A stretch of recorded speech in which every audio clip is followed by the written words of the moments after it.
Soy Ismael García Villarejo con la realización de Manu Hernández e Ignacio Juez. Y en un país en el que ya hay más podcast que oyentes, aquí arranca una más, la tertulia económica de Finanzas.com. Inversoras, inversores, muy bienvenidos. Rosa, Javi y yo os estábamos esperando. Bienvenidos todos a la Bolsa de Madrid. Rosa, Javi, un placer. Qué alegría volver a veros. Además, de verdad, sí, hacía mucho, sí. Exactamente, sí señor, muy buenas. Estamos grabando, yo os voy a decir, Rosa, estamos grabando en el Corro 3, donde antes estaba el Corro 3, que se negociaba títulos de deuda municipal, otros títulos de renta fija.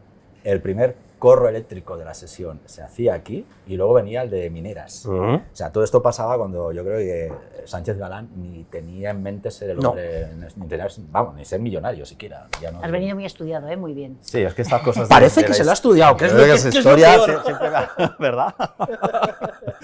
Bueno, ¿cómo estáis? Me encanta que vengáis en este reinicio de los podcasts que hace 5 años arrancábamos. Y los arrancábamos en situaciones dramáticas, porque seguimos con la historia un poquito y luego nos metemos en actualidad. Si os acordáis, Finanzas.com arrancó sus podcasts diarios para responder a la demanda informativa de la pandemia, donde estábamos justo hace 5 años en el vértice inferior de la V que marcaron los activos, pero no veíamos la recuperación todavía, aunque sí que es verdad que estábamos en luego pleno la pánico V, todavía. Exacto. Y arrancamos concretamente desde mi casa, además. O sea que, bueno, al final sí que es verdad que en cuanto pudimos volvimos a los estudios de Finanzas.com en Alonso Martínez. Y bueno, y así estuvimos 3 años cada tarde. Lo que pasa es que nos acaba. Yo personalmente acabé agotado y pedí un paréntesis que al final ha durado 2 años. Y en eso estamos retomando los podcasts. Esta vez una más será semanal. Que bueno. Que ya es otra cosa. Que ya es otra cosa, ya es otro ritmo. Ya es otra cosa. Y se puede... Ya después de estas largas vacaciones, ya puedes... Y tenemos, sobre todo, será semanal porque tenemos a Alejandro Ramírez ahora cada tarde en Hechos Relevantes. Entonces, bueno, como complemento no está mal. Pues 5 años después, no sé de qué os apetece hablar, qué os preocupa, porque como en la etapa anterior, esto va sin guiones. ¿Qué os preocupa? Porque, fijaos, el otro día reflexionaba, Rosa, esto quizás es más macro, estamos también a las puertas de una gran inversión de fondos públicos. Ya se empezaba a hablar de los Next Generation hace 5 años y ahora estamos hablando de 800.000 millones con distintos instrumentos para el REARME, esa enorme inversión en tecnología, innovación, seguridad, que nos hace la vida más feliz y más happy en un entorno de paz y sosiego. Muy bien, efectivamente. Bueno, a ver, es que la vida, yo siempre digo que no se nos olvida las cosas, porque siempre estamos con que esto es lo peor, o fíjate qué incertidumbre, y siempre, como bien has recordado lo de la pandemia, en ese momento, fíjate, se había pánico, ¿no? Sí, estamos en un momento en el que yo por lo menos lo que creo es que esto tiene cosas buenas y malas. Lo bueno es que está claro que Europa cuando funciona junta funciona mejor, y los fondos Next Generation son un buen ejemplo. Lo malo es que la experiencia de los Next Generation es que la burocracia nos come, porque todo lo que es la implementación de los fondos Next Generation está siendo lentísima. De hecho, en principio, la fecha máxima era 2026 y parece que van a tener que ampliar, porque en casi todos los países, no es un problema de España, en todos los países van con muchísimo retraso. Así que ojalá todo este dinero que se va a poner sobre la mesa pues tenga un impacto más rápido porque tenga menos burocracia y se pueda implementar más rápidamente. Javi, no sé, a ti 5 años después, marcando la efeméride, entre comillas, del vértice inferior de la V, ¿qué crees que está mejor, qué crees que está peor que hace 5 años? Bueno, yo creo que hay mejor algunas cosas relevantes, y como dice Rosa, yo creo que probablemente lo más importante es la sensación o al menos la ambición de cohesión a nivel europeo. En ese sentido, no solo ya por una cuestión de dinero, de vamos a emitir no sé cuántos miles de millones y vamos a hacer grandes inversiones, sino también la perspectiva de que estás cada vez más enfocado a que tienes que competir con unos gigantes que cada día son más grandes que lo que es incluso la propia Europa, que en términos de crecimiento, bueno, hemos cogido y hemos crecido algo, pero tampoco estamos para tirar muchos cohetes desde el punto de vista del crecimiento macro, la sensación de que además estos gigantes, tanto el americano como el chino, ¿no? O sea, de esto que llaman ahora la geopolítica, lo que te está haciendo es comerte terreno todos los días y por tanto o reaccionas o te vas a quedar muy atrás. Pero luego también la parte, yo no sé si llamarlo negativo, pero sobre todo los retos que tenemos a futuro, ¿no? Entonces, por ejemplo, se me vienen a la cabeza dos cosas que creo que son relevantes. La primera, todos estos inversiones, gastos en general, lo que fue bajo el programa Next Generation, pero también otros que se han ido reactivando a lo largo de los años, por ejemplo, pues cuando tuvimos la crisis energética en el 22 y entonces se hizo el otro, el Refuel, luego está el Repower, que era otro de los que teníamos por ahí en danza. Ahí hay un problema implícito, que yo creo que incluso hace ya un par de años, cuando en los anteriores podcasts lo comentábamos, que era la partición en varios trozos del mercado común europeo, desde el punto de vista de que no teníamos o no jugábamos con las mismas reglas del juego todos, ¿no? Entonces, tenemos por un lado como estados como el francés o el alemán, lo que han hecho ha sido crecer de una manera espectacular su sector público empresarial, es decir, ha invertido cientos de miles de millones de euros sea en sus industrias claves, sea, por ejemplo, para intentar solucionar o dar algún tipo de solución a los problemas energéticos. Sin embargo, otros países, como es el caso de España o el de Italia o el de otras economías, que aunque somos grandes, no tenemos tanta capacidad de hacerlo, pues hemos perdido pie, hemos perdido competitividad en términos reales, y sobre todo que esto cada día más es un juego de quién es más grande, más poderoso y da golpes encima de la mesa, y ahí el problema de que los campeones terminen siendo casi siempre franco-alemanes. Eso nos genera un reto enorme, claro. No solo ya por nuestra pertenencia a Europa, sino cuál es el papel, por ejemplo, ahora que tenemos el tema de la defensa, pero como pueden ser otros más, de cuál de verdad es, o sea, en qué podemos mandar y en qué podemos hacer, ¿no? Pues esto no es como ocurría pues, en los años 80, los años 90, cuando se hacían fusiones a nivel europeo y las cabeceras de esas fusiones algunas veces eran españolas, otras veces eran italianas, otras veces eran británicas, es decir, se repartía el juego mucho más de lo que es ahora. Ahora, yo creo que el problema básico lo tenemos con una adquisición cada vez mayor de poder político y poder económico, tanto de Berlín como de París.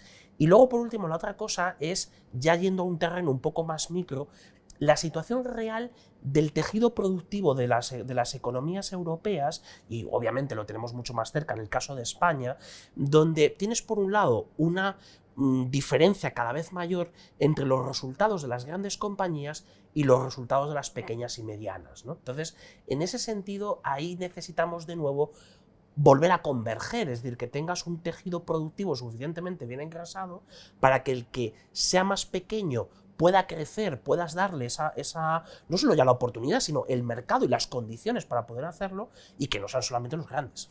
Pero ahora que sacas el tema, Rafael Domènech, de BBVA Research, explicaba en el foro de banca privada de la revista Inversión que de los 7 puntos de recuperación de PIB, porque sí que hemos recuperado el PIB de 2019, pero apenas 4 décimas se explican con mejora de productividad en España, entroncando con lo que tú fíjate, dices. Yo tampoco haría un análisis tan... O sea, yo creo que tampoco pensemos que Alemania y Francia lo han hecho bien. Yo creo que una de las cosas que se han visto en los últimos años, que además por eso probablemente hemos perdido un poco comba a nivel mundial, es que ahora en Europa cada uno va a lo suyo.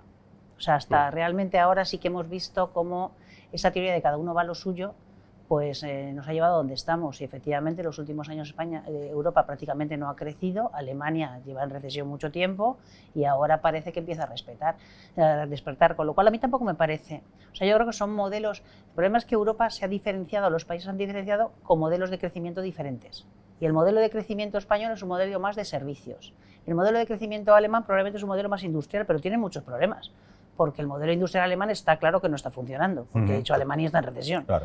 Y su problema fundamental es que precisamente quiere asentar su crecimiento en ese sector industrial poderoso, pero es que ya no es poderoso, porque tiene el problema de que con toda la crisis energética Han hecho muy bien el trasvase energético, pero la energía es carísima, porque su sistema energético es muy caro, porque al no utilizar energía nuclear, no tener unas renovables potentes, que España sí las tiene, y depender del gas licuado, que es muy caro, pues al final los costes de producción se han disparado, con un mercado de trabajo súper tensionado. Y encima la competencia con China es feroz. Y hemos visto lo que está pasando con el sector automóviles, que han hecho durante todo el año pasado, han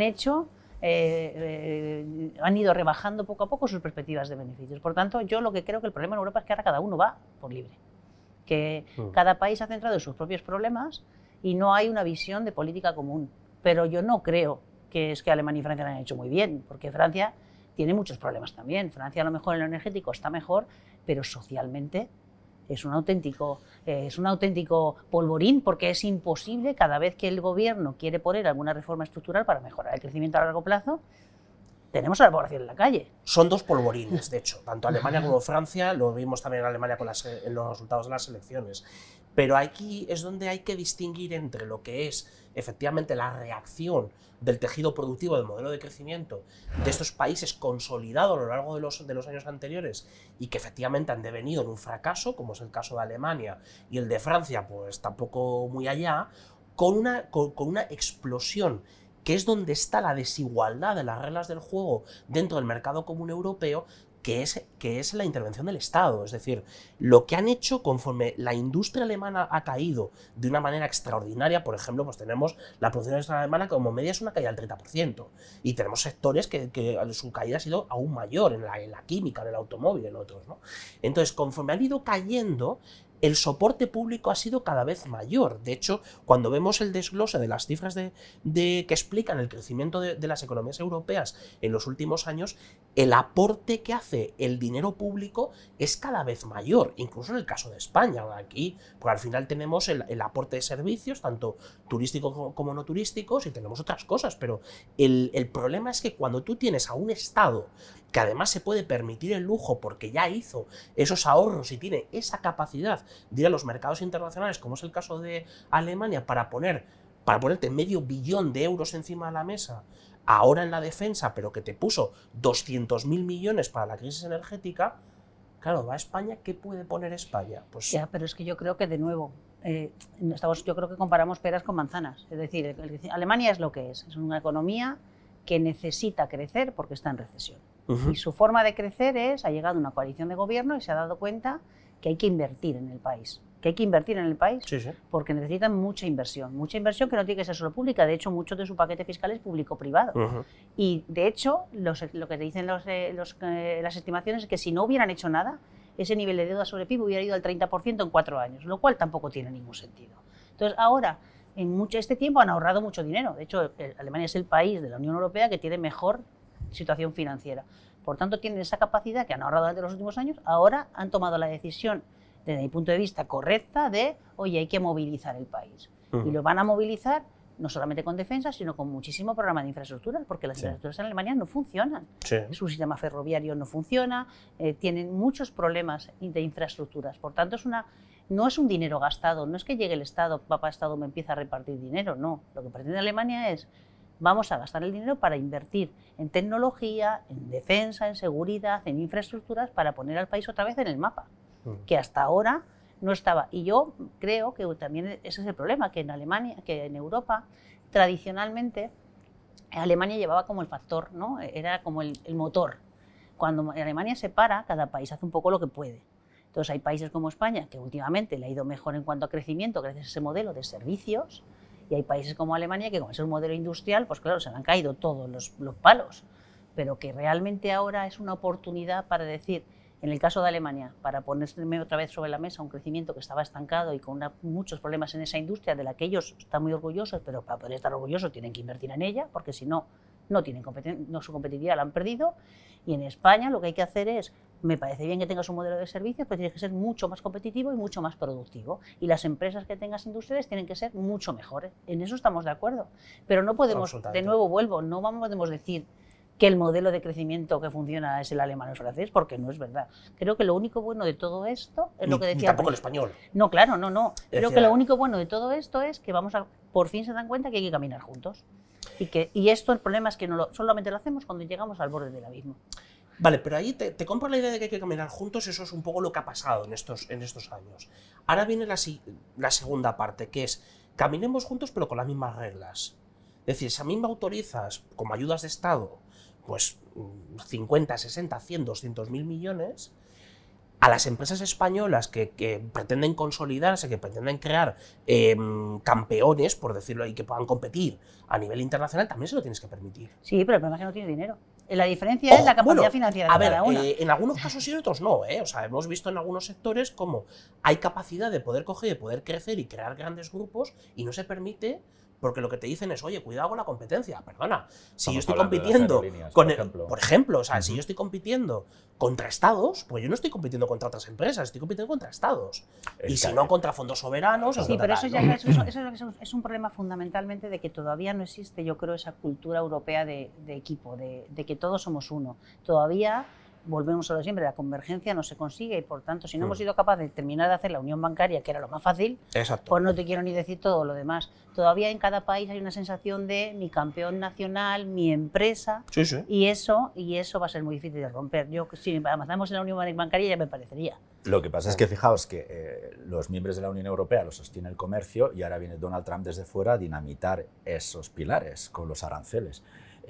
Lagarde decía hace pocos días que no tiene claro qué proceso va a seguir con los tipos de interés porque está esperando a ver qué impacto real. Bueno, todo el mundo está esperando a ver qué pasa el día 2. Pero Lagarde decía Lagarde en el Europarlamento precisamente, y, no me pidan ustedes que haga un ejercicio sobre tipos de interés porque no sé qué aranceles va a haber. Claro. No sé qué impacto por consecuencia no puede. Claro, no sé, lo mismo. Es lo mismo. Pero entonces, si el bloque comunitario lo sostiene el comercio y ahora el comercio va dinamitado, por Estados Unidos. Es muy arriesgado decir que el crecimiento de Europa solamente lo sostiene el comercio, porque al final. Digo los miembros políticos y de Unión. Digo porque Europa al final es una economía bastante cerrada. Nosotros compramos y vendemos casi todo con Europa y ahora mismo lo que está haciendo, lo poco que crece en Europa, lo crece por el sector doméstico, por el consumo doméstico, ¿no? Porque las cifras de paro son bastante razonables. Ahora, que es una amenaza importante, sí, que estamos todos mirando qué va a pasar el día 2, también, que los bancos centrales no saben qué van a hacer, también. Y yo creo que hasta que no tengamos visibilidad, todo lo que podamos decir no vale de nada, porque hasta el día 2 no sabemos qué nos van a decir. Y de hecho, además, esto es una cosa a la que nos tenemos que ir acostumbrando. Bueno, nos tenemos que haber acostumbrado ya, porque esta película ya la vivimos en los años 17, 18, es decir, que esto ya lo hemos vivido. Pero el problema es también, esto nos da la idea de hasta qué punto vivimos de un cortoplacismo extremo. Es decir, necesitamos tener absolutamente toda la claridad sobre las medidas que van a tomar estos gobiernos o que van a hacer estos otros, porque si no nadie se mueve, ¿no? Entonces, pues bueno, o sea, en el pasado hemos vivido en economías cerradas, con aranceles tipo muralla china, y se ha sobrevivido. Es decir, al final esto es un proceso de adaptación también a las estructuras, en este caso comerciales, pero también podría ser que te pusieran una barrera a las inversiones, por ejemplo, ¿no? Ahora que sacaban hace unos días la Comisión Europea esta iniciativa de hacer una unión del mercado, otra vez la unión del mercado de capitales, de que el ahorro europeo, en vez de que se invierta fuera, se invierta dentro.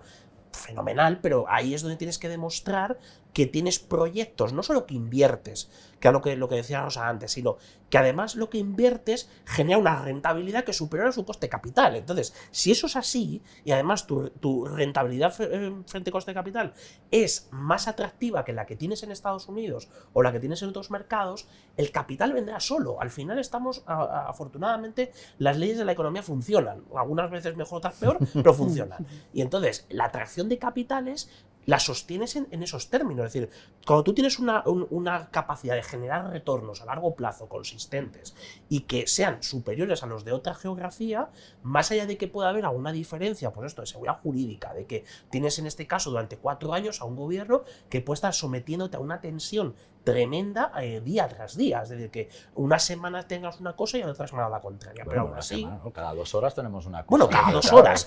Bueno, también porque nosotros somos muy yonkis, ¿eh? Es que yo no... A ver, sí, pero vamos a ver, hablaba con un gran inversor el otro día y dice, si no es una cuestión de aranceles sí, aranceles no, es una cuestión de que ahora tengo una tipología de aranceles y al cabo de 2 horas no. Pero también hay que decir que yo creo que estamos como en el peor momento, ¿vale? Porque también lo que nos dice la experiencia de la primera administración de Donald Trump es que al final termina habiendo una negociación y la cosa no es tan horrorosa como pinta. Lo que pasa es que ahora nos movemos por el titular, que como bien dices además, cambia cada rato. Pero la realidad es que cuando miras un poco con retrospectiva te das cuenta que ya tuvimos una administración Trump en la presidencia Rosa, y terminamos negociando. Pero acuérdate que el año 18, que lo citabas tú antes, fue horroroso en términos de bolsa, que creo que nos caímos hasta el 18%. Claro, pero tú fíjate, cuando miras la serie realmente la ves con cierta perspectiva, al final realmente el mercado, como se terminó llegando a un acuerdo, y el último fue con China, acuérdate que fue, entonces el foco fue China. Yo creo que ya el mundo se ha acostumbrado a que China es el foco y China ya se lo toma como con paciencia, como se toma todos los chinos. Es resignación, como, ya está, si yo ya sabía que esto me iba a pasar. Entonces ahora parece que el foco está en sus propios vecinos y en Europa. Pero habrá negociación porque esto ya lo hemos vivido. Lo que pasa es que ahora estamos justo en el punto álgido que primero no sabemos qué va a decir, porque hasta el día 2 nos van a decir qué pinta tiene, ¿no? O cuál es el punto de inicial para empezar a negociar. Pero lo que sí sabemos es que va a haber negociación. Y por tanto yo también quiero decir que no nos alarmemos, que realmente los mimbres que tenemos ahora mismo en la economía mundial no son malos. La economía, estamos hablando de un momento en el que los niveles de desempleo son razonablemente bajos. Tenemos unos tipos de interés que si los comparas con los de hace un año son significativamente más bajos y con probabilidad de que sigan bajando. De hecho, pues nosotros pensamos que va a seguir bajando el BCE algo, 25 puntos probablemente, y la Fed probablemente baje esos 50 que dijo en la última reunión que podía bajar. Con lo cual tienes unos tipos más bajos, tienes una tasa de paro bastante razonable, tienes una política fiscal que tanto en Estados Unidos como en Europa va a ser expansiva, y eso al final es crecimiento, aunque solamente sea a corto plazo o efímero un tiempo, pero desde luego es más crecimiento. Para las empresas, tienes una promesa de la administración Trump de que va a bajar los impuestos a las empresas. Lo normal es que las compañías ganen dinero. Entonces, como al final a la postre el mercado se mueve por beneficios, pues llegará un momento que veamos que el mercado remonta, que puede haber volatilidad, que podemos tener mucha incertidumbre, que somos junkies, como dice Javi, porque estamos todo el día mirando las noticias. Pero al final, cuando tú miras las cosas con perspectiva, te das cuenta que lo importante es que lo de debajo hoy en día no tiene mala pinta y que las empresas deberían de ganar dinero. Entonces, por mucha volatilidad que haya, yo creo que esto al final se terminará superando, porque nuestro escenario, desde luego, no es una guerra comercial brutal, porque ni siquiera a Estados Unidos le interesa. Y además teniendo en cuenta que el comercio, con respecto a cuando se hablaba de las guerras comerciales, ha cambiado de una manera extraordinaria, y donde estamos hablando continuamente de aranceles, pero estamos hablando de una parte del comercio mundial. La otra parte, que es el comercio de servicios, ahí está. Es decir, nadie la toca, es decir, no hay ningún tipo de presión, y especialmente, por ejemplo, en países como España, que vivimos fundamentalmente de un gran superávit en las exportaciones turísticas, claro. Claro, entonces ahí es donde te das cuenta de que las bases son bastante sólidas. Pero además de eso, hay una cosa que es, para poner un poco de perspectiva, y es muy importante porque terminas convergiendo hacia esto que voy a decir, que es el análisis del ciclo económico. Es decir, a nivel global tenemos una situación muy concreta, pero si vamos cogiendo y vamos analizando las diferentes economías, o todas las grandes, nos vamos encontrando ciclos, fases del ciclo que son diferentes en cada país, ¿no? y en cada área geográfica. Y entonces ahí eso es una de las cosas que ahora, por ejemplo, en los propios mercados de capitales, pues vas convergiendo hacia, pues, ¿qué es lo que está subiendo en Europa? Pues los bancos, el consumo defensivo, las farmas, el sector inmobiliario, es decir, todo aquello que es compatible con una fase de crecimiento que no es demasiado ambiciosa, por decirlo así, y que en algunos países incluso es descendente, tasas de crecimiento algo más bajas, pero no es una recesión.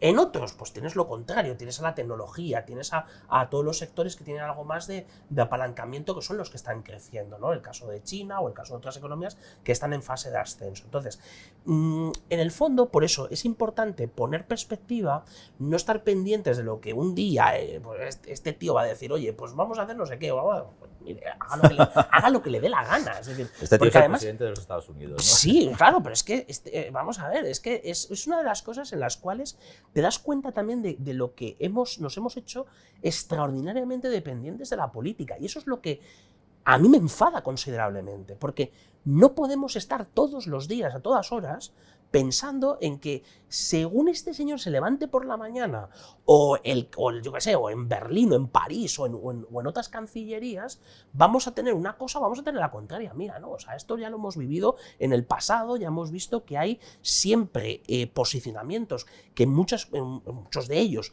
son extremos y por tanto juegas en los extremos para después acercarte a un punto medio, y esa es la negociación, y eso es lo que ya veremos, lo que sucede, como ya pasó en el 18, a ver, que rescatamos, si no, la hemeroteca del año 17-18 del señor Trump con Canadá y con México, y lo que fue el resultado de la renegociación del NAFTA, y cómo en los años siguientes se consiguieron los objetivos que se habían pactado ahí. Es decir, ahora, por poner un caso, el sector del automóvil mexicano, las exportaciones en México, Estados Unidos, de componentes y de auto terminado. Y lo que te encuentras es que los objetivos de que subieran los salarios y, por tanto, para compensar los costes laborales en términos relativos, se hizo. La reexportación e importación de piezas también se hizo. La deslocalización de inversiones hacia innovación hacia México para intentar que los flujos migratorios no fueran tan intensos. Durante 4 años se hizo. Es decir, que ya hemos vivido esto y más o menos la solución es bastante clara. Entonces, dejemos correr el tiempo, veamos qué es lo que pasa, pero claro, también esto, dices, esto es así. Pero luego salimos de aquí y tienes la llamada de un cliente, que es exportador de cava. Y te dice, oye, pero yo el día 2, vamos, o sea, mi importador va a tener que pagar un 200%, bueno, lo que se hayan inventado, o lo que sea, ya ni lo sé. Va a tener que pagar mi... Y dices, pues a lo mejor sí. Claro, pero lo que pasa es que yo creo que una cosa es hablar de grandes números, está claro, ¿no? Yo creo que, como tú dices, si lo miras con perspectivas, al final habrá negociación y la cosa no será tan grave. Pero eso no quiere decir que para determinados sectores sí que lo sea. Claro. Porque esto, claro, yo también lo entiendo y yo y mi libro qué, ¿no? Yo lo entiendo. Porque una cosa es lo que se ve a grandes números y otra cosa es, efectivamente, que sabemos que hay determinados productos que tienen más posibilidades de ser penalizados por un arancel que otros y que, por tanto, evidentemente, para un productor de aceite de oliva o incluso de automóviles ahora, ¿no? Que sabemos que es un foco importante, pues evidentemente va a estar más preocupado con un productor de otra cosa que generalmente no está en el foco.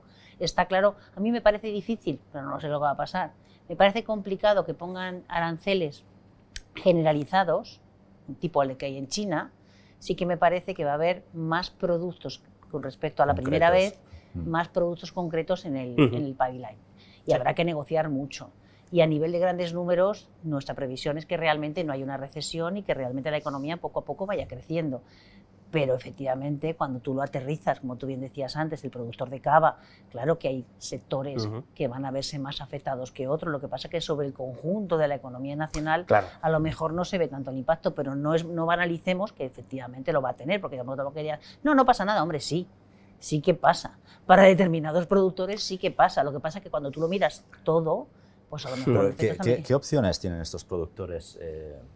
Simplemente aguantarse y tirar para adelante. Os cuento un caso, porque real. Es algo que seguro que nos van a dejar los comentarios. Oye, y esto de los aranceles, al final, en los bolsillos de mi empresa, ¿cómo me afecta? Es que va muy bien siempre poner las dos cosas, ¿no? Primero, el análisis con perspectiva general, que no lo debemos perder nunca, y luego el estudio de casos concretos, que son los que un poco pues, nos aprietan el zapato o nos dan de comer en el día a día, ¿no? Entonces, un caso muy concreto de la época pasada, de la primera legislatura de Trump, que fueron los aranceles al aceite, ¿vale?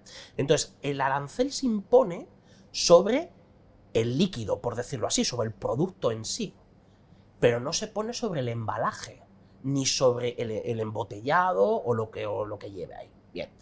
¿Qué era lo que se hizo? Lo que se hizo es una parte sustancial del sector exportador aceitero en España, Portugal, pero sobre todo especialmente España, lo que hacía era comprar aceite que en su mayor parte no era de origen español, que sí tenía el arancel. Tú lo comprabas en otros países productores, como es el caso de Turquía, en Túnez, en el norte de África, hay unos cuantos donde puedes hacer esas compras. Entonces, el aceite nacional se vendía para Europa, y lo vendía para España y para Europa, dejabas de venderlo hacia Estados Unidos y lo sustituías por aceite que comprabas de fuera, de países que no estaban grabados con el arancel. Pasabas a la frontera, o sea, llegabas a aduana y no pagabas arancel en Estados Unidos. Pero eso no es... Y eras una empresa española. Lo que pasa es que ahora eso es mucho más complicado. Claro, pero escúchame, No. Porque es ahora, lo mismo, ¿eh? Sí, lo que pasa que ahora, ¿qué ha pasado en los últimos? Claro, Perdona, Rosa, pero desde la perspectiva del consumidor estadounidense, ¿no estimar? No, porque lo pones made in, el que vale. sea. O sea, pero no estás comprando aceite español al final. Bueno, es una empresa española, pero tú pones ahí el made in, pues el que sea, Turquía, o sea, lo que sea. Es decir, tú especificas el origen, porque además, cuando pasas por aduana, tienes que decir y certificar cuál es el origen de ese producto. Entonces, a lo que voy es a que las empresas consiguen el método de supervivencia. Encontrar la grieta, ¿no? Sí, lo que pasa que también en el caso del aceite de oliva, lo que te decía, que realmente, ¿qué ha pasado con el aceite de oliva? Y cuando llegó la administración Biden, dejó en suspenso, no lo eliminó, lo dejó en suspenso durante 5 años.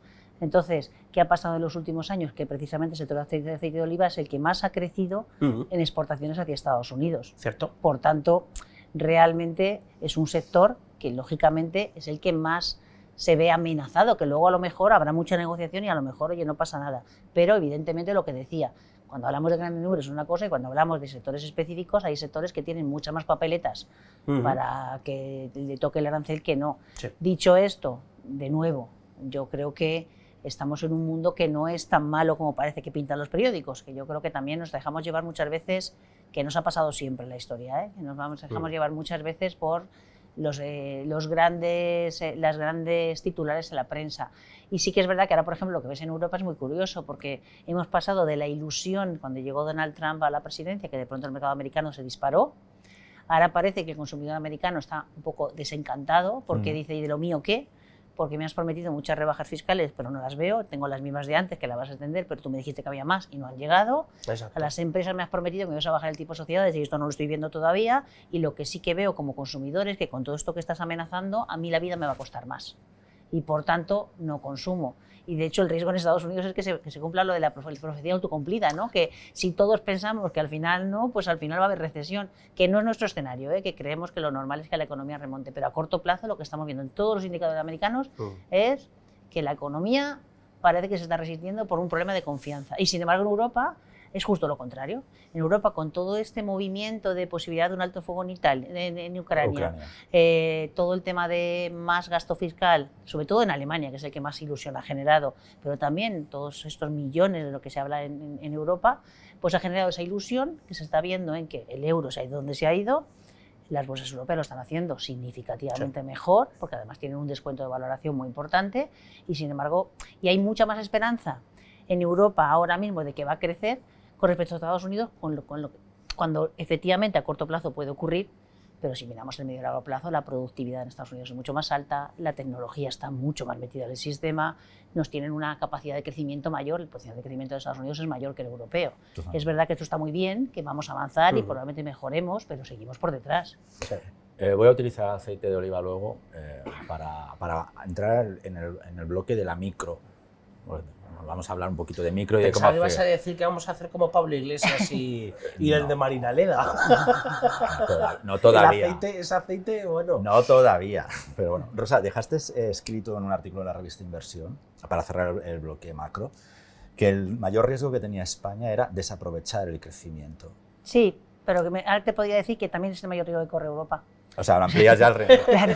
No, te quería pedir un poco Es común. Claro, danos cómo se puede aprovechar el crecimiento, porque luego también lo que nos preguntan es, oye, al final un 3% de PIB, Inversión está proyectando un cierre de ejercicio del 2,7%, no sé dónde vais vosotros, pero supongo que os estáis moviendo por ahí.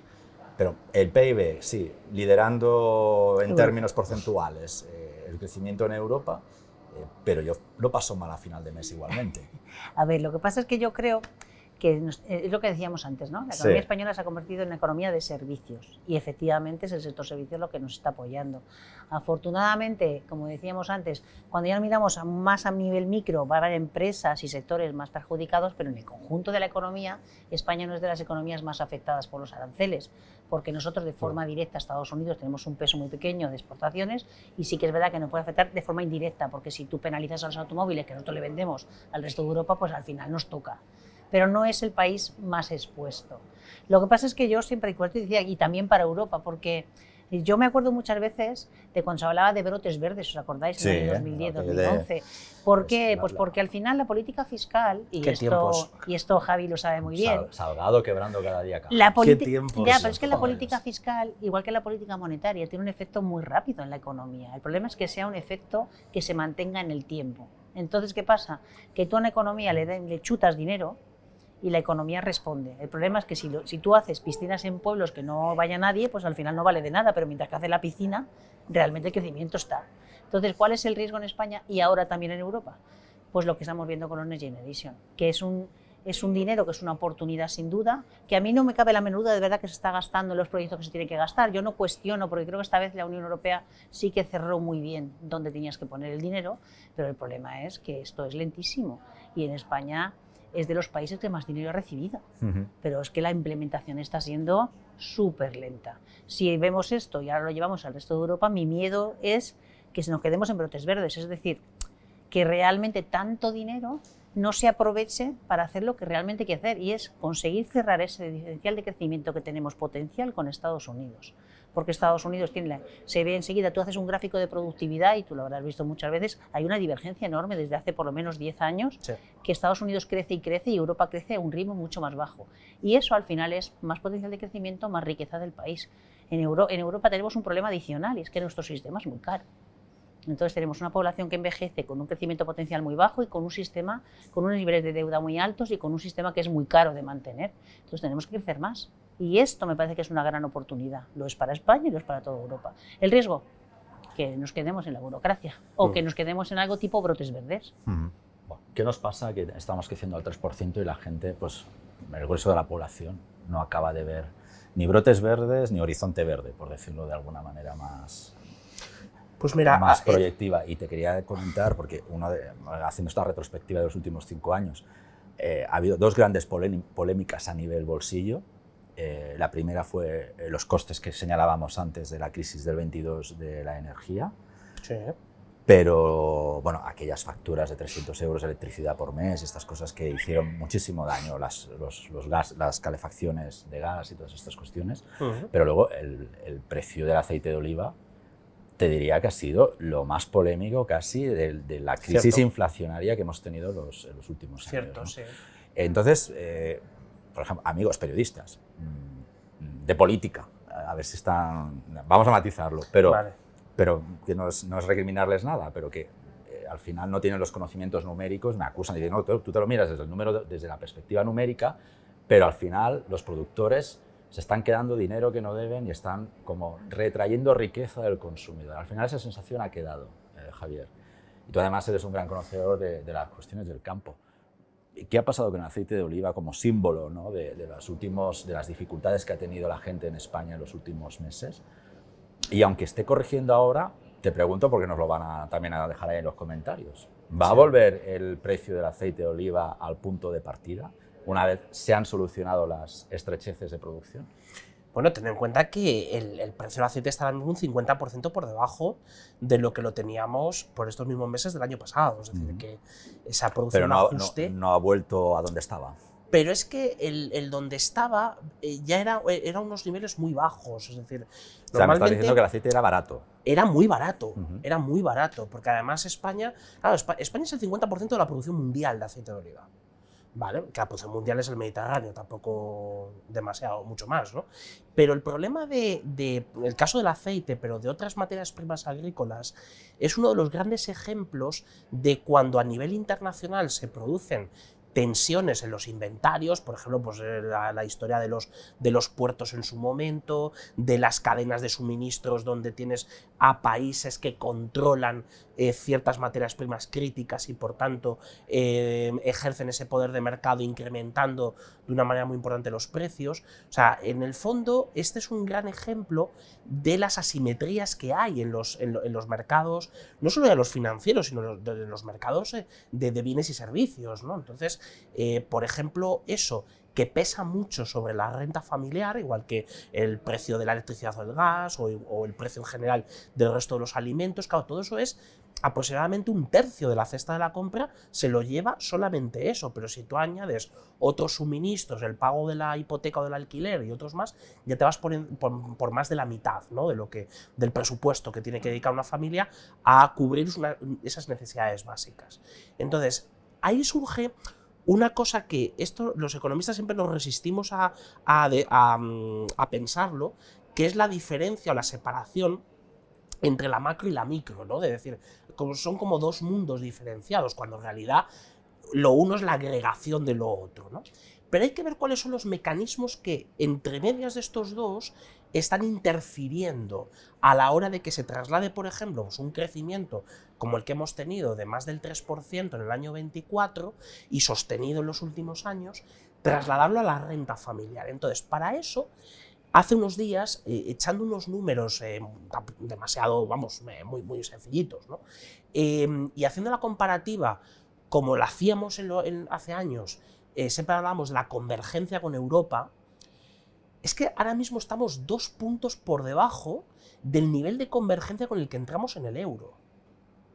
O sea, estamos por debajo del 90% de la renta media de los países, concretamente haciéndolo con la eurozona, y eso nos hace acreedores, por cierto, de los fondos de cohesión. O sea, podemos volver a pedirlos. España, siendo la cuarta economía de la zona euro, estaría en condiciones de pedir los fondos de cohesión que se les da a la República Checa o a Eslovenia o a otros países con menor nivel de desarrollo. Entonces, ¿qué ha pasado en 25 años?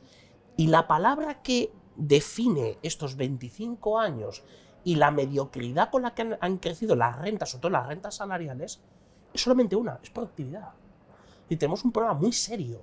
No solo ya lo que decía Rosa antes de la comparativa de productividad entre Europa y Estados Unidos, de venir de unos niveles más o menos similares en términos de tamaño de la economía a que Estados Unidos sea el doble de lo que es Europa, sino la comparativa de algunos países concretos, como es el caso de España o de Italia, con respecto a la media, lo que han hecho Alemania, Francia, entre otros. Entonces, esa sensación es la que está instalada en la opinión pública. Es decir, tú sales fuera, o cualquiera de nosotros hablamos con familiares, amigos, conocidos, y entonces lo que te encuentras es que esa casación entre lo que sucede en las cifras macro, ese traslado, esa distribución de la renta, como llamaríamos en la macro, se está produciendo de una manera totalmente asimétrica.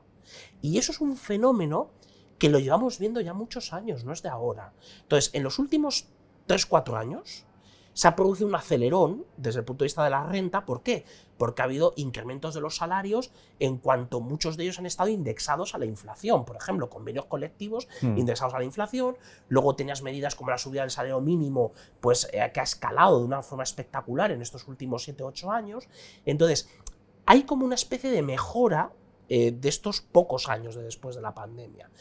Pero la pregunta es, ¿esto está sostenido con un crecimiento potencial, con una productividad diferencial que permita que esto siga mejorando y lo haga más que proporcionalmente con respecto a nuestros socios europeos? Ahí es donde tengo las dudas. Pero ¿sabes por qué? Porque, como tú bien has dicho, yo creo que cuando tú miras efectivamente la economía española y me dices, ¿por qué crecemos el 3,2%? Realmente es que los salarios reales han subido, porque la inflación se ha moderado mucho. Bueno, y hay más los salarios. Claro, es que hay muchos factores. O sea, por un lado, cuando uno mira un poco lo que ha hecho la tasa de ahorro, te lo dice muy bien. O sea, nosotros la tasa de ahorro en el año 2020 con la pandemia nos quedamos en casa y se disparó. Luego, cuando nos dejaron salir, salimos y nos lo comimos todo y nos lo fulminamos todo. Y en un año y pico nos comimos el ahorro y bajó radicalmente. Pero luego recordaros que tuvimos años de crecimientos salariales, aquel 8% de funcionarios y salarios. Claro, eso te genera, en un momento en que la inflación ya había tocado máximos, pues te genera una ganancia de salarios reales muy importante. Claro, eso con la rebaja de la inflación, con la bajada de los tipos de interés, con salarios todavía altos, porque las revisiones salariales han sido altas, pues eso quiere decir que realmente la tasa de ahorro se ha recuperado. De hecho, está por encima del 10% otra vez. Pese a todo. Eso quiere decir que realmente, cuando tú miras de nuevo, yo siempre digo no generalicemos, porque hay mucha gente que lo está pasando mal, pero tú miras el conjunto de la economía española y realmente es que la renta disponible de las familias, como tienen más salario, ha crecido. ¿Cuál es el problema? Como bien decías, la productividad es muy baja, porque es verdad que ha venido tenemos muchísima más población que nos ha venido Dios a ver, porque efectivamente con eso hemos conseguido que se puedan cubrir puestos de trabajo, porque si no, no hubiéramos podido crecer tanto, gracias a toda esta llegada de personas que hemos subido en 2 millones la población española. Realmente nos ha venido muy bien para seguir creciendo, pero es muy intensiva en manos de obra. Nosotros tenemos mucho empleo que es intensivo en trabajo, y sin embargo la parte tecnológica no la estamos aprovechando. Crecemos porque tenemos efectivamente mucho trabajo intensivo en mano de obra, con mucha mano de obra, y eso nos hace perder productividad. Necesitamos invertir más en tecnología, claro, en avances realmente que nos permita que con menos gente hagamos más cosas. No con más gente hacemos lo mismo, aunque sea más cosas, pero es igual, no mejoramos en productividad. Claro, es que y además el tipo, por ejemplo, de esa dependencia de la mano de obra, ese tipo de dependencia, la podemos cualificar de una manera además muy concreta, que es el incremento que se ha producido de 2 millones tanto en la población como también en paralelo de puestos de trabajo, es decir, los ocupados que tenemos a razón de medio millón cada año, ¿no? Sí. Entonces, ahí lo que te encuentras es, si te vas por dentro de las cifras, también ahí es donde estás viendo cosas que el común de los mortales en España ven, y muchas veces en la macro no lo vemos tanto, que es la composición de ese nuevo empleo. Es decir, no tanto el existente, que ya más o menos sabemos lo que hay, sino del nuevo. Es decir, por ejemplo, pues que un contrato indefinido y a tiempo completo, que era la panacea hace unos años cuando se han hecho 3 reformas laborales para limitar la temporalidad, para también la parcialidad, etc. Y entonces un contrato indefinido y a tiempo completo se destruye a los 2 meses o a los 3 meses. Es decir, la mortalidad de contratos que se produce durante un año, por ejemplo, tú tienes 1,5 millones de contratos que de personas, pero mejor dicho, no de contratos, que contratos son más, que no llegan al año. Entonces, ¿qué sucede? Que ahí es donde ves esa sensación general, ¿no? Esa sensación de, vale, a mí me puede ir bien, razonablemente bien en lo que es la economía doméstica, pero hay otra gente que necesita estar encadenando contratos, sumando horas de unos y de otros. Entonces, cuanta más dependencia tenemos de la mano de obra en términos de cuánto crecemos diferencialmente con respecto a la media europea, y además de eso lo hacemos con un tipo de mano de obra que se adapta a la estructura productiva que tenemos, es decir, por ejemplo, cuando se necesita gente, programadores, por ejemplo, en lo que es la parte de servicios no turísticos, donde somos una potencia, tenemos ingenieros, consultores, arquitectos, en los servicios financieros, en los servicios aseguradores. Entonces, tienes un modelo que se tiene que adaptar a ese tipo de nuevo marco, ¿no? Y lo mismo en la parte turística. Y entonces ahí pues ya no tenemos lo que pensábamos toda la vida y lo que aspirábamos todos cuando éramos chicos y cuando empezamos a trabajar, de tener el empleo fijo, que además decíamos fijo, ¿no? Fijo, o sea, sí. fijo y a tiempo completo, pues ya no, ya es otra cosa. Es que yo creo que hemos pasado de un extremo a otro. Claro, en el resto del mundo esto de trabajar 40 años en el mismo sitio pues es impensable. no ha existido nunca. Claro. Esto era una cosa muy de España. Lo que pasa es que fijaos que los números que están dando demuestran un poco lo complicado del debate político, lo que decías tú antes, ¿no? Lo que llega a complicarnos la política en la vida, porque con estos números no tienen sentido debates como el de la reducción de la jornada laboral. Pero es que hay gente que no está llegando, encadenando contratos, no está llegando a las 37 horas semanales. De hecho, si rascas un poco... O sea, parecería lógico, interpretándote, oye, primero a vosotros, ¿no? Coincidís en que en diagnosticar que hay un serio problema de productividad. Bueno, pues sería interesante, antes de ir a ver si reduzco de 40 a 37 horas la jornada, si puedo solucionar la productividad, porque quizá puedo reducir a 35, yo qué sé, ¿por qué te vas a quedar en 37? Mejora la productividad y te puedes quedar quizá en 30, Es que ya eso ¿no? engloba muchas cosas. La economía española tiene un excesivo peso de pequeñas y medianas empresas, donde este tipo de ajustes son más complicados. Oye, en el sector financiero la jornada es del 37,5, o sea, 37,5. Sí. O sea, que realmente en invierno 39, o sea, no es de 40 horas y no pasa nada. Lo que pasa es que, claro, el problema es cuando te vas a pequeñas y medianas empresas, claro. Y en España el peso de las pymes es muy grande. Entonces, tenemos que mejorar, cuando hablábamos antes, ¿no? Tenemos que mejorar la productividad y la capacidad de crecimiento para permitirnos, ¿sabes?, el lujo, ¿no?, que es un lujo, y me parece que además es algo, oye, que yo siempre digo, mi padre trabajaba los sábados, ¿no? Sí, no, que no hay que dejar de aspirar a ello. No hay que dejar de aspirar a ello porque se trabajaba los domingos hace no sé cuánto tiempo, o sea, que realmente aspirar a que el ser humano sea capaz de disfrutar del ocio, ¿no? Todos queremos eso, ¿no? pero yo creo que el problema es que antes de eso yo creo que no pasa nada, porque ya te digo, en muchos sectores ya las jornadas son por debajo de 40 horas. Lo que hay que hacer es avanzar en el tejido productivo español para que no sea tan atomizado, porque eso también hace, pues provoca pues muchas ineficiencias, ¿no? Primero, una empresa más pequeña pues también es más difícil que fidelice. Tú le preguntas a un recién licenciado que sí quiere trabajar en una gran empresa, en una empresa pequeña, y muchos te decantan por la empresa grande porque lo ven como más estable. Entonces, el problema es eso, que hay quizá demasiada atomización. No está mal tener pequeñas y medianas empresas, además muchas veces tienen mucha capacidad de crecer porque tienen mucho dinamismo que a lo mejor una empresa grande no tiene, con lo cual no demonicemos a las pequeñas y medianas empresas, pero el exceso, como todo, puede ser un problema. Y aparte que poner estas cosas por decreto es un error colosal. O sea, primero porque no conoces de verdad cuál es el tejido productivo que hay en España. Es decir, y las pymes, los autónomos, es decir, gente que tiene que echar muchas horas para poder producir. Entonces ahí necesitas conocer un poco más a fondo, y eso la estadística oficial te lo da. Es decir, que no es que aquí tengamos más información que nadie, sino simplemente mirando con un poco más de detalle las estadísticas, lo que te encuentras, la EPA cada trimestre es la que te dice que asalariados del sector privado en términos de horas efectivas ya están por debajo de las 37 medias desde hace bastantes años. Es decir, que no es una cosa. Yo en cualquier caso creo que es un debate que a nosotros nos sobra. Es decir, nosotros es un tema más político que otra cosa en que nosotros no entramos, y que realmente, bueno, que hay que mirarlo. O sea, que yo no digo ni que sí ni que no, simplemente que para poder hacer algo sobre esto hay que analizar bien el tejido productivo de cada país y ver qué capacidades tiene. Que no es una cosa, Dios mío, es una locura, pero evidentemente es algo muy político, y que además, sobre todo yo siempre digo, y lo hemos visto en las reformas laborales, que todo ese tipo de medidas hay que hacerlas acordadas con los agentes sociales, porque todas estas cosas, cuando las haces con una buena, al final consigue llegar a algo mucho mejor que si algo que le impones, ¿no? Os voy a hacer la penúltima pregunta del programa, casi binariamente. Es complicado, pero bueno, casi binariamente sí o no. Todo apunta a que nos vamos a quedar sin presupuestos generales también este año. Por tanto, estaríamos trabajando con los del 23. 23.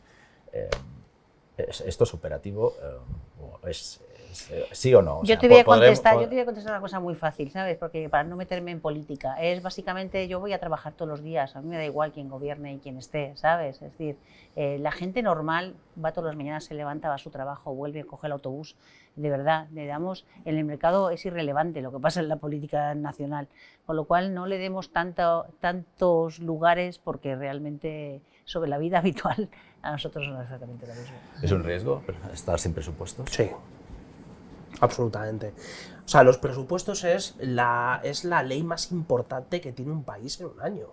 Es decir, es la organización básica y la unidad básica de la política económica. Es decir, sin presupuestos no hay política económica que valga, porque lo que hay es discrecionalidad. Y yo no quiero vivir en un país donde estés sometido a la improvisación continua. Entonces, no. O sea, los presupuestos lo inventaron, si es que lo inventamos nosotros. Las Cortes de León lo inventaron. Para controlar al rey se inventa el presupuesto, ¿vale? Y además que lo apruebe el poder legislativo. Nosotros muchas veces lo hablábamos al principio, cómo España inventó cosas que están muy bien hechas. Pues una de ellas es esta. Entonces, y luego ya lo copiaron otros, ya lo copiaron los reyes ingleses, ¿no? Entonces, el presupuesto es algo que no solo, también lo digo con bastante pena, porque he vivido muchos presupuestos. Sé que es una de las cosas que causa más frustración en los funcionarios, en la gente que está durante muchísimo tiempo mirando, revisando las cifras, a gente pues como la IGAE, ¿no? la Intervención de Administración del Estado, saber lo que pasa, por ejemplo, con el dinero que tienes que trasladar a las comunidades autónomas para pagar los servicios públicos básicos, lo que tienes para la defensa o lo que no tienes. Entonces, vivir en una eterna prórroga presupuestaria es algo muy malo, es algo que, en términos, además, ahora que tenemos que cumplir de nuevo las reglas fiscales europeas, aunque se matice el asunto de la defensa. A ver, es que eso se están arrepintiendo ya. Ya se están arrepintiendo, diciendo, fuimos demasiado pronto, ¿no? Demasiado. Recuperando la disciplina, ¿no? Entonces, esas cosas ahora son muy importantes. Entonces, se frivoliza demasiado pero no solo ya en el presupuesto general del Estado, sino en los presupuestos autonómicos. Es decir, que puedes vivir años con presupuesto prorrogado. Esto que nos lo digan en Cataluña. Bueno, pero es que eso... Vamos, pero que el problema es... Eso sí que, fíjate, yo creo que el nivel de presupuestos evidentemente son importantes. Lo ideal sería que se llegara a un acuerdo, porque si no te pasa lo que te está pasando ahora, que tienes cierta la obligación, ¿no? Hasta cierto punto desde Europa, de gastarte un dinero en seguridad y defensa y no saber dónde sacarlo porque no tienes presupuesto. Pero a mí me parece todavía mucho más grave pues que llevamos años con un sistema autonómico que nadie se atreve a meterle mano. Sí, y entonces, que es totalmente ineficiente. Y entonces, y al final sobre todo genera mucho mal rollo entre comunidades autónomas, que es lo peor que puede ocurrir. Yo creo que el que ahora mismo, ¿no? Simplemente... Bueno, ahí tenemos sobre la mesa la quita famosa autonómica. Pero es que directamente el que no tengas un sistema autonómico, de financiación autonómica, esto llevamos años así, o sea... Caducado desde el año 2014. Sí, te digo que es que realmente, porque es tan complejo que nadie es capaz de meter mano. Y eso sí que es muy importante, porque, claro, las comunidades autónomas soportan la mayor parte del gasto. Soportan el gasto el de nuestra vida diaria. El que más nos compete lo soporta una comunidad autónoma. Entonces, el hecho de que no haya un sistema de financiación autonómica que esté bien definido y que sea aceptado por todos, me parece mucho más grave que el que no haya presupuestos, porque al final que no haya presupuestos, ¿qué va a pasar? Que nos puede parecer bien malo regular a los economistas, pero al final el dinero hay que gastárselo. Europa nos está diciendo que España tiene un gasto en seguridad y defensa por debajo del 2%, es de los países que más bajo lo tienen, con lo cual si queremos ser buenos socios comunitarios vamos a tener que hacerlo.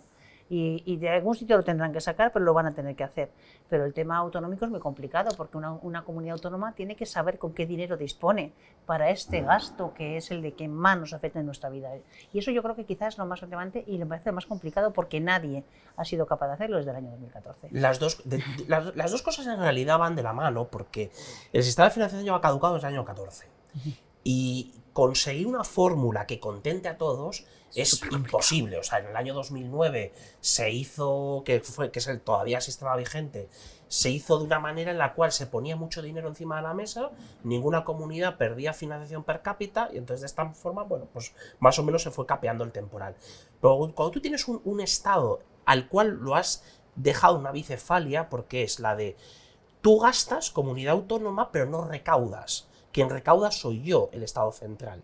Entonces, si el Estado central no tiene presupuestos actualizados, vigentes, lo que tú le puedes dar a la comunidad autónoma son entregas a cuenta del sistema, pero no sabes hasta qué punto es un dinero que efectivamente lo vas a recaudar o no. Tienes que tirar de alguna emisión extraordinaria de deuda. Es decir, todavía estamos andando con emisiones netas todos los años de 50.000 millones a nivel general. Entonces, el problema que hay en un sistema de estas características es que además al político autonómico le das los incentivos para seguir gastando sin tener que poner el coste de la recaudación. Es decir, hacerle ver al ciudadano de que no solo es importante el nivel de sanidad, de educación que tenga, sino también cuánto cuesta eso. Entonces, esto va peor. Es decir, esto va peor. Y luego, lo que ya se entremezcla con todo esto es la seguridad social, es decir, es ya la situación de una caja donde ya el agujero ya va por más de 50.000 millones del sistema contributivo. Entonces, oiga, aquí se trata de que los presupuestos tienen que estar vigentes, tenemos que saber cuánto es el dinero que hay que meter todos los años en vía transferencias a la caja de la seguridad social para cubrir el déficit. Y aparte de eso, para poder calcular cuánto nos podemos gastar, sea en la defensa, que es una obligación, sea en los intereses de la deuda, que es otra obligación, en los funcionarios, que además te plantean manifestaciones porque quieren subidas salariales.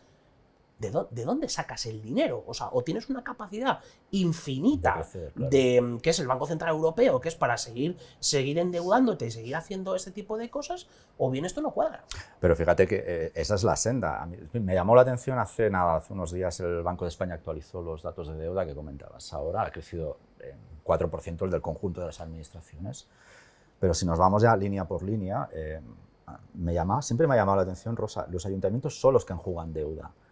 No sé por qué, porque son la primera línea de prestación de servicios, ¿no? Antes que las comunidades tienes ahí los ayuntamientos, que son los que acuden principalmente a ayudar quizá a la gente que más lo necesita en primera instancia, ¿no? Pero bueno, son los que están reduciendo al final la deuda. Mientras que las autonomías y administración central pues van todas, creo que al ritmo del 4%. Lo que pasa es que los ayuntamientos tienen un truco, que es la participación en los ingresos del Estado. Es decir, el nivel de dependencia que tienes de los ingresos que te aporta Hacienda es bastante grande. Entonces ahí te dicen, mira, igual que yo te puedo apretar o aflojar con la participación, tú al mismo tiempo tienes que controlar el gasto. También es que hay muchos ayuntamientos, por ejemplo, que que en los últimos años han subido de una manera muy considerable la presión fiscal. Es decir, lo que recauda un gran ayuntamiento, por ejemplo, con la famosa plusvalía municipal, donde tienes subidas todos los años de los valores catastrales, de los valores fiscales, el IBI, el IAE, o sea, tienes una ristra de impuestos que lo que hacen es generarte una recaudación sin demasiada complicación. Es decir, que en el fondo los ayuntamientos en ese sentido se manejan en esas claves. Las autonomías, ¿no? Es que la capacidad que tienen de impuestos propios es pequeñísima. O sea, incluso los gobiernos autonómicos que tienen más impuestos propios recaudan muy poco. Curioso. Lo que decías antes, ¿no? Al final las autonomías están trabajando como si nosotros gastáramos sin saber lo que vamos a ingresar. ¿Claro? Totalmente. O sea, vamos a gastar sin saber qué nómina voy a cobrar ni tener la más mínima remota idea de lo que vamos a ingresar a final de mes. Rosa, Javier, una más, tenemos una pregunta más para vosotros, pero esta os la hace Susana Griso. Ismael, ahora que vemos tantos resultados de empresas, cuéntame qué es eso del EBITDA, para que lo entienda todo el mundo. Muy bien, pues ¿quién se anima a contestar a Susana que el EBITDA en realidad no sirve para nada? Qué malo. Bueno, pero tienes razón.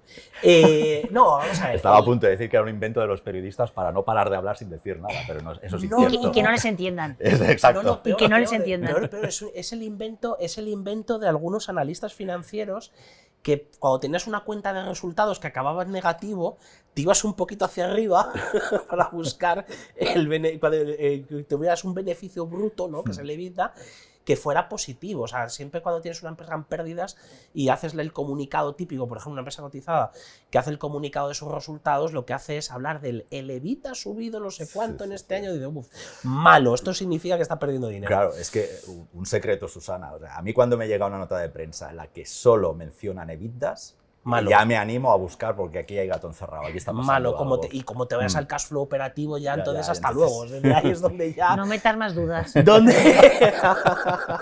A ver, deja de decir las palabras en inglés porque entonces ya le vamos a confundir todavía más a Susana. Bueno, vamos a contestar en constructivo. Sí. ¿En qué datos nos fijamos para entender si una empresa va bien o va mal? Para descifrar correctamente lo que está pasando en esa empresa.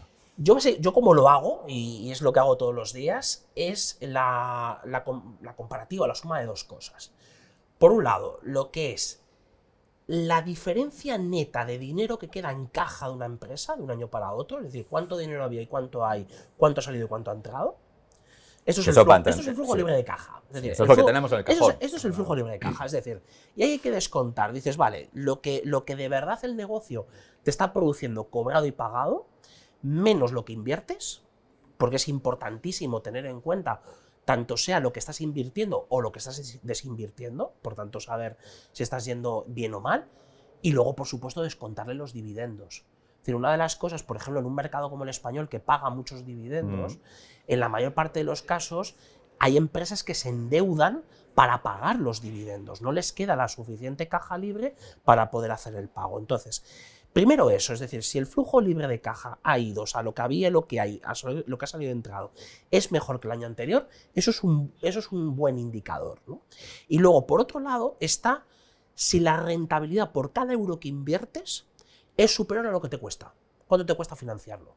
Tanto sea en deuda o sea en los dividendos que pagas o los costes que tienes que pagar a tus accionistas. Y entonces, la suma de esas dos cosas es lo que te da la visión, por decirlo así, más real, más cercana de lo que pasa en un negocio. Y esto lo puedes hacer desde la empresa más pequeña hasta la gran compañía en la cual tienes que, por ejemplo, ver que tienes a lo mejor un beneficio neto, un EBITDA o tal cosa que parece que puede ser positivo, pero que en realidad la cuenta que hay detrás te revela que, oye, cuidado, que aquí hay alguna cosa que no va tan bien como parece. Entonces, un caso muy concreto de hace unos días fue lo que ocurrió con Inditex. O sea, empresa que trabaja extraordinariamente no les gustó bien. Nada los resultados. Claro, o sea, típica compañía que va muy bien, que le tienes que exigir mucho, porque esto es como los madridistas le exigimos a Mbappé, o sea, no estamos hablando de que le exiges al jugador de la cantera, no, tienes una estrella, la has pagado como una estrella y por tanto le exiges que rinda como una estrella. Y entonces eso le pasa a estas compañías. Entonces, ¿qué eso fue lo que vieron? Que se les había ido de las manos los dividendos. O sea, que tenían que echar mano. Esa, la caja que les quedaba no era suficiente para pagar los dividendos que habían comprometido. Entonces, son veces en las cuales te das cuenta de que cosas que son relativamente sencillas, no son muy complejas desde el punto de vista técnico-financiero, te ayudan a de verdad entender cómo va un negocio. Entonces, un negocio puede ir extraordinariamente bien, ser irreprochable, pero ojo, que como esté muy caro y no esté rindiendo a lo que el mercado le está exigiendo, cuidado. Por eso pocas empresas comunican lo que tienen en caja. Pues eso es lo que luego nos toca a nosotros irnos a los flujos de tesorería y estas cosas, ¿no?